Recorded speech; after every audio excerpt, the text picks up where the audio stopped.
Daf Tzadik. Lema de Rava Tanai, shall we say that the statement of Rava is ready to Machlekes Tanaim? According to this explanation, the Bryce that states that a Eved is not free when he is struck by the woman holds that the lien of the husband is not abrogated, which would run counter to the statement of Rava. After the Gemara, everybody holds of Rava. Here the Chacham strengthened the lien of the husband on his wife's property, and it's only this type of lien that is not abrogated by freedom. There's no takana of usha. They're arguing if the ownership of the right to use an item and its produce is like the ownership of the item itself.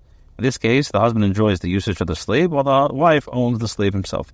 Brisa rules that the slave is not free when struck by the woman holds that the husband is also considered to be an owner. The Brisa rules that the slave is free when struck by the woman holds that the husband is not considered to be an owner. And it machlekes with regards to the question whether ownership of the rights to use an item and its produce is like an ownership of the item itself is the dispute between these Tanaim. Tanya Meicha Avdel Acher, one who sells this Kanani slave to another, and he contracted with him that the sale is effected on the condition that the slave will serve the seller for 30 days before he transfers to the purchaser. The sale is that during the 30 days, the original master enjoys the usage of the slave, and the purchaser is the owner of the slave. Now, as detailed in the Teda, if one strikes another and the injury leads directly to the victim's death, the one who struck him is chayav to receive capital punishment. The ruling does not apply in the case where the master strikes his Eved Kanani, and the slave lingers with the injury for more than a day or two, and then dies, in which case the master is exempt from capital punishment. The Rise addresses who is considered the owner and the slave with regard to this case. During the 30 days, only the first owner is included in this halacha, a day or 2 days. Reb Meir holds that in this case, the first owner is included in the exemption, because the slave is under his authority, and he enjoys the uses of his slave. A day or 2 days because the slave is his money. Because Rabbi says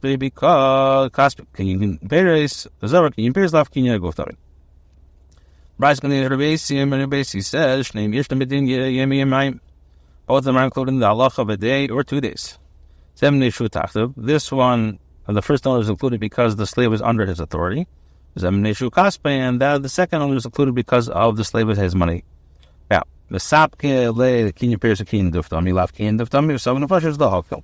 so he had a suffix with regards to the ownership of the rights to use an item and its produce, if it's like ownership of the item itself, or if it's like ownership of the item itself or not, and where it's a suffix of capital punishment, we go lukula, and therefore neither of them would receive court-imposed capital punishment in this case. The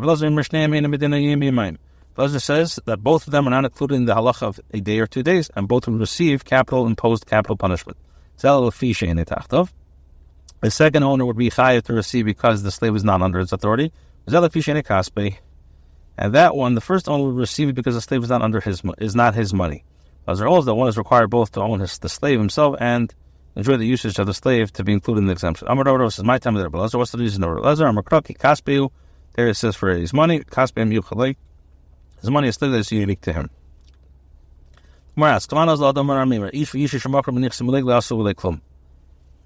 If there's a man or a woman, a husband or a wife, who sold the wife's mixim, which is owned by the wife but used by the husband, they also didn't do anything. Come on, and we're asked, my time allowed one who is half a slave and half a free one, and also a slave belonging to two partners, they do not free with the Rashi Vanim, they won't come back.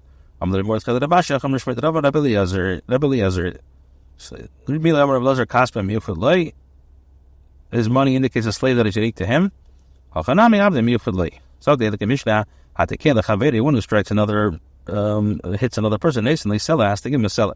Money is to give him a money. If he slapped another on the cheek, he must give him 200 dinars. If he slapped him on the cheek with his backhand, which is more degrading than a slap on the palm, he gives him 400 dinars.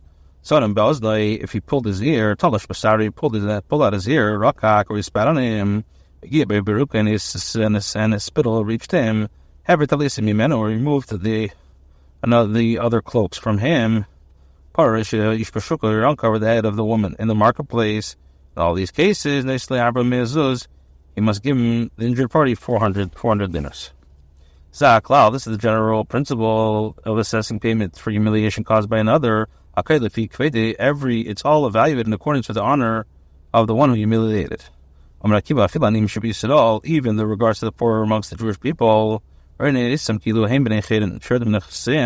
viewed as though they were free men who lost their property and were become poor. They are the children of Avraham. There was an incident that occurred that one who uncovered the head of a woman in the marketplace, and the woman came before Rabbi Akiva to request that he render, that he paskin that the guy be chayav to pay for her baishas, and she suffered. Rabbi Akiva paskin that he's chayav to give her 400 dinars. The man said to him, give me time to pay the penalty, and Rabbi Akiva gave him time.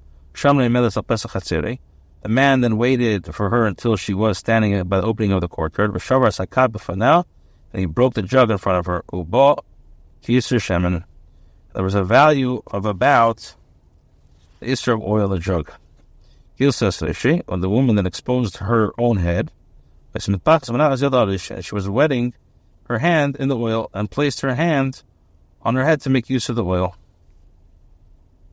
The man said of witnesses to observe her actions. He said, I give 400 dinars to this woman for having uncovered her hair by uncovering her head for a minimal benefit. She was demonstrating that she does not care for the baishas. Said to him, you did not say anything. This claim does not exempt you. One who injures himself, although it's not permitted for him to do so, Potter, he is exempt from any sort of penalty. But others who injured him are chayav to pay him. One who cuts down his own saplings, Potter, is chayav. Friday, Mari asked the question, the Mishnah teaches that according to the opinion of Rabbi the one who strikes another must pay him for 100 dinars. The Gemara says, the shadow was, did we learn in the Mishnah that he must pay 100 dinars tzeri, or or from the state? There was a certain man who struck another man. They came from the Rabbi. This is I, Rabbi Seglili, give him 100 dinars, Tarian coin. The Gemara says, my high honor Rabbi Seglili. Why? What did Rabbi Yehuda mean when he said, this is I and this is Rabbi Seglili? If we say that this Rabbi Yehuda said, this is I who saw the strike the man, or Rabbi Seglili, remember the is this to say that a witness becomes a dayan? If Sanhedrin saw one kill another person, some of them have become witnesses and some have become judges. I know the witnesses cannot become a judge. And they're only arguing till here that some have become witnesses and some of them have become judges. And all the more so, according to the opinion of Rabbi Akiva, would not be permitted for Rabbi unless he act as a judge as well as serve as a witness. In the case where the Sanhedrin saw the murder at night, the law didn't, and it's not permitted for them to practice the judgment. They hold like Rabbi Seglili, who says that 100 dinars of Tyrian must be paid. And there are witnesses who testify concerning you that you struck the others. They'll have the money tzeri, so we'll give them money tzeri. The more discusses the previously mentioned. So Rabbi Akiva hold that a witness cannot become a judge. But Tanya, we learned that Rabbi with regards to what is stated in the Torah concerning injuries. And one struck the other with a stone or with a fist. Just as a fist is unique and that is submitted to the assembly of the judge, assess the ability and to the witness of to exclude position of the witness. But in this case, that all the incidents of injury that he struck him in the presence of the court, so that they know exactly how hard he struck him, and what part of the body he struck him. If he struck him on the thigh or struck him on the lobe on his heart, rather the Beis Din relies on the witness to testify on the injury. Therefore, the witness should be able to testify about the item used to self-aid. Furthermore, if there was one who pushed another on top of the roof, on top of the building, the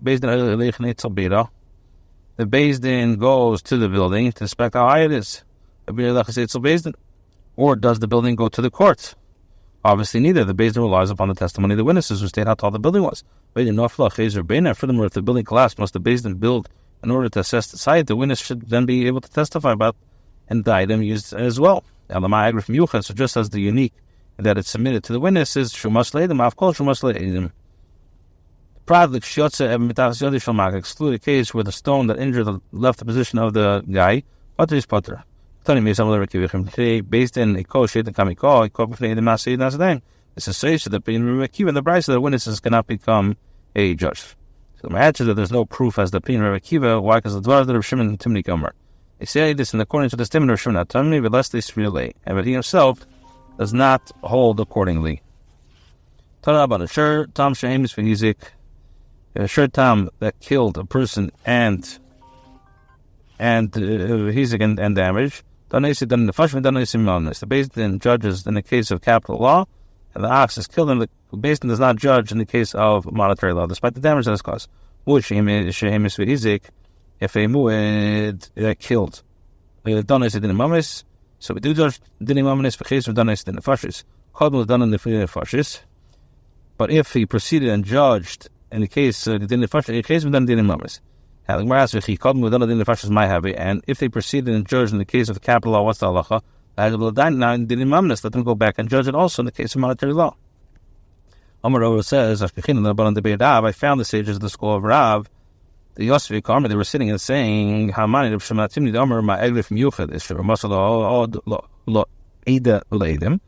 submitted to the assembly.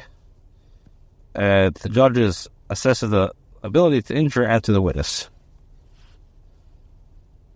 So we require the evaluation of the court in order to render him chayav to pay the damage. And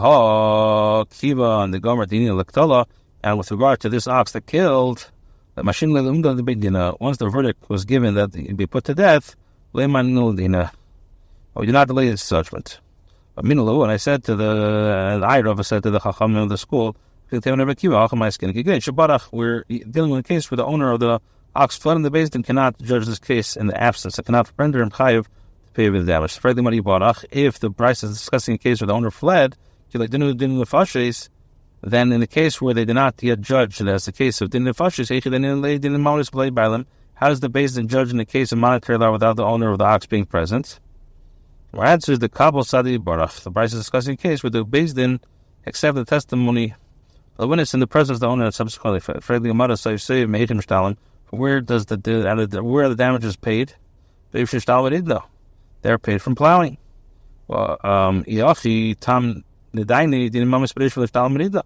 So with regards to Tam, why the rest of the court does not judge it as a case of monetary law? The court should judge it as a case of monetary law first.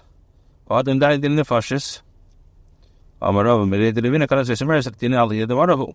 is to say that the money gained with plowing is considered like the superior quality property of owner. In other words, that money is like the rest of the owner's estate, and it's considered to be part of the value of the ox itself. Since payment for damage caused by a tam is taken only from the value of the ox itself, it follows that money received from renting out the ox to plow cannot be used to pay damages.